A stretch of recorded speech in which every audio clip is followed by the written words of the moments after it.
7000 officiers de police et de la garde civile ont été déployés pour aider à patrouiller Madrid et garantir que les habitants ne quittent pas la ville sans raison valide durant ce long week-end de vacances. Des dizaines de milliers de personnes étaient attendues en déplacement pour voir amis et familles, mais le gouvernement a imposé un état d'urgence vendredi pour stopper la potentielle et dangereuse propagation du coronavirus à travers le pays. Cela intervient après que la haute juridiction de Madrid a déclaré invalide toute nouvelle restriction sur des bases qui contreviendraient au respect des droits humains fondamentaux.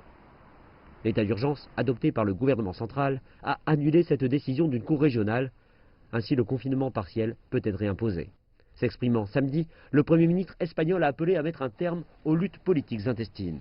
Bannissons le combat partisan au nom de la lutte contre un ennemi commun, le virus, et adoptons une bataille basée sur un point de vue scientifique et technique plutôt qu'idéologique, car il s'agit d'une bataille épidémiologique et non pas idéologique. C'est le 3e jour de l'état d'urgence ici à Madrid qui doit durer encore 12 autres jours.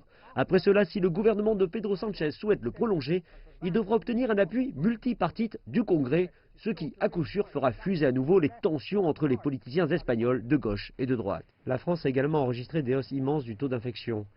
Samedi, le ministère de la Santé a signalé plus de 26 000 nouveaux cas, un record en une journée depuis le début de la pandémie. Le nombre de décès sur la même période est demeuré relativement bas à 54. Les bars de Paris, Marseille et récemment de Lyon sont restés fermés alors que les taux d'infection continuent de gonfler.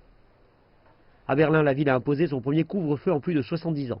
La capitale allemande voit désormais ses bars fermés entre 23 h et 6 h du matin, et ce jusqu'à la fin du mois. Des amendes de presque 6 000 $ seront infligées aux contrevenants aux nouvelles lois. C'est absolument important, autrement cela prendra une éternité et nous voulons que tout cela soit terminé le plus tôt possible. Je pense que les choses seront contrôlées strictement à présent et vous ne serez pas capable d'éviter ces mesures ni quelque chose du genre. Bien sûr, c'est dommage, en particulier pour les jeunes pendant les vacances scolaires, mais c'est ainsi et on doit faire avec, je pense. Dans le même temps, en Pologne, d'immenses manifestations antigouvernementales ont eu lieu contre le port obligatoire des masques dans tous les espaces publics, une réglementation entrée en vigueur depuis samedi. Le même jour, la Pologne a enregistré un nombre de cas record de 5300, dépassant les chiffres des derniers jours, et certains médias indiquant que les lits d'hôpitaux sont désormais manquants dans la plupart des zones affectées du pays.